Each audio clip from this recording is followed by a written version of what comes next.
PS4.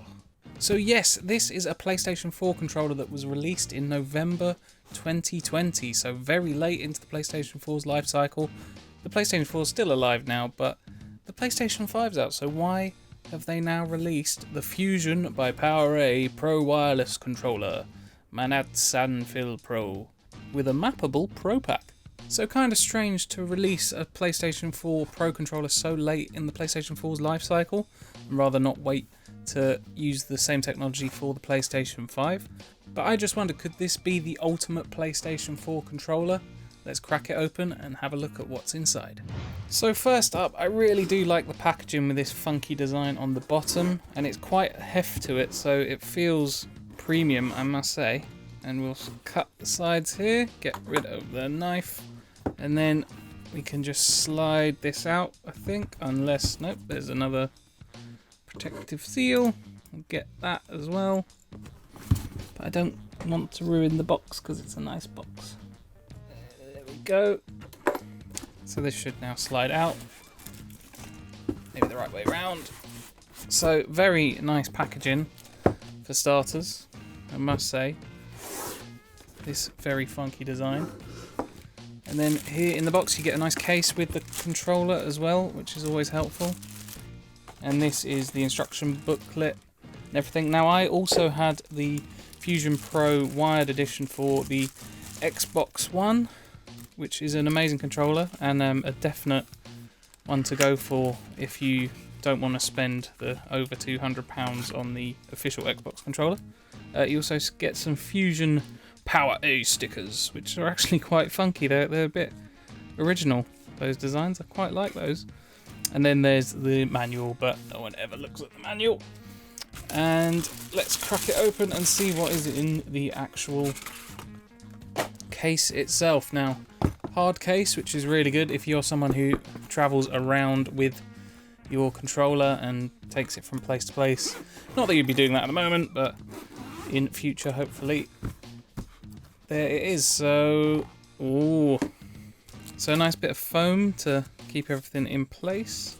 I don't know whether you're supposed to get rid of that now or just keep that. Probably not. I think it's a bit cheap looking for that. So we'll get that to the side. And then we'll go through all the bits and bobs first. So for starters, you get a very high quality braided cable. And I have to say, I love braided cables. They're just a lot easier to take apart and plug in, and they don't get tangled up when you don't use them, and I just love the quality of that. Very, very nice. So yeah, quite a long one as well actually, and it's also got a safety detacher so you won't pull your console over when you accidentally trip over the wire that you have it plugged in. But this is also a wireless controller, which you'd hope for. As it is a Pro controller, you don't necessarily want to have it wired, although obviously with the wire you get less latency. But we'll put that to the side. And then just a nice little basket here to hold your bits and bobs and your wire. And then all the different thumbsticks. So they are decent enough plastic, quite hard, but nice rubber tips on the actual joystick itself, which is quite nice. And you get different heights, and yeah, so this is concave, and that's a nice dome controller there, so good for movement. And then that one's good for aiming, so very nice there. You also get a couple of rings which you can add to your controller to kind of add a bit of colour to it. I'm not too fussed on those, so I'm going to pop those up in the top. And then we have a very strange addition, which is kind of a thumb holder for placing on top of the aiming stick. And I have seen these before. They're for helping with precision aiming, but they're not for me, and they're just a little weird, I think. I don't think you'd... Yeah, I don't see how that would help personally, but you know, we'll give it a go and see if that helps. You also have the back cover if you don't want to use the back buttons, but obviously this is a Pro controller, and if it has back buttons you might as well use the back buttons, so we'll leave that where it is and probably never touch it again. And now for the grand finale, let's look at the actual controller itself. So there we go. So first impressions, I love the weight of it. It's got a good heft to it. Let's move the box out of the way for the moment. Yeah, so good heft to it. Finger placement feels great. It's a slightly different design to the standard PlayStation 4 controller. So here are the back buttons. It takes 4, and you can also take these out and remove them if you just want 1 or 2, however you like it. It also has an option up here where you can have PlayStation on Bluetooth, PlayStation via USB, or you can connect it to a PC as well, so this can be used as a PC controller. And it also has stoppers for the trigger, so you can have a hair trigger, or if you prefer to have the trigger a bit more loose, you can do it that way. I always kind of like to have them on the medium setting, and usually if I'm playing a shooting game you can turn it down to have your trigger on the lowest, which will help with getting shots in quicker. It also has a very nice texture on the handle, I must say. After long gaming sessions it doesn't feel like this would get sweaty or anything. You'll be able to hold on to it. Has a nice triangular design to it. So here is the PowerA Fusion Pro controller in comparison with the original DualShock 4.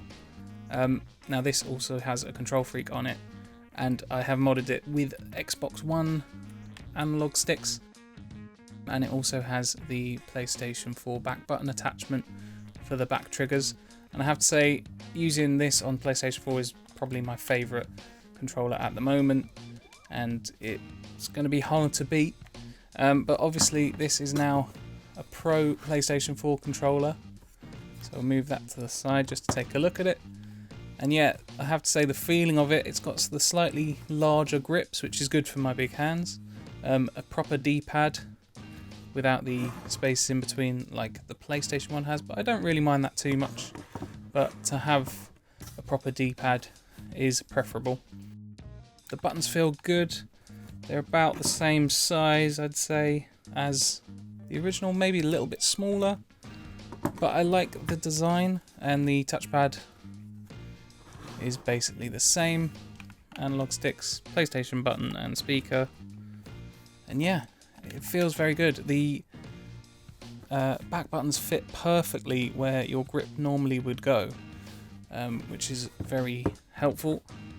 I do find that with the back button attachment though, your middle finger rests perfectly on that button and you get a nice responsive click on it as well. But as these are tactile buttons, they are very good, and I'm very much liking the feel of it so far. And I have to say, I think this is potentially going to be my personal favourite for a PlayStation 4 controller. So the nice thing with this Pro controller is it is customizable. So first you need to remove the back plate with this little tab here, which allows you to lift off the faceplate, and it's held on with magnets, so it removes pretty easily. And then with these thumbsticks, if you want to replace them with the longer ones that are supplied, as well as the dome ones, so these are slightly longer. So there's the first one, and make sure you got the right way round and push down. And there you go, you now have taller sticks, domed for movement, and the concave for aiming. And on the faceplate as well, you can also remove these black rings and replace them with the blue ones, just for a little bit of added colour to your Pro controller with the Sony blue there. Which actually, now I've added them, look quite nice. Make sure they're in place. They click in nice and easy. We bring this back. And there, done. This is now fully customized how you want it. And there we go. So we can also now add this weird little dongle thing to the aim analog stick. And yeah, not sure if I'm keen on that at the minute. Let's make sure it's on properly. But I'll tell you what, we'll plug it in, set it up with the PlayStation 4 and let's see how it performs when used. So to start off, here is how to program buttons. You have a program button on the top, you hold that down and a little light on the bottom of the controller will flash. You press the button you want to reassign to a paddle, press the paddle, and there you go, you have reassigned a button to a back paddle.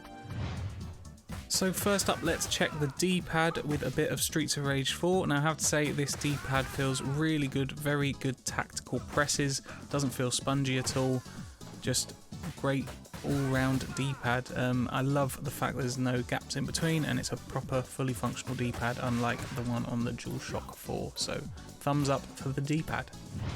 So here is a bit of Doom Eternal showing off the back paddles using jump and also R3 for the glory kills, and I have to say the triggers are amazing with this, with the hair triggers, as well as the back buttons allowing you to jump and move around freely without taking your thumbs off of the analog sticks. This is just a brilliant all-round controller. So there we have it, that is the PowerA PlayStation 4 Fusion Pro wireless controller, and I can't fault it.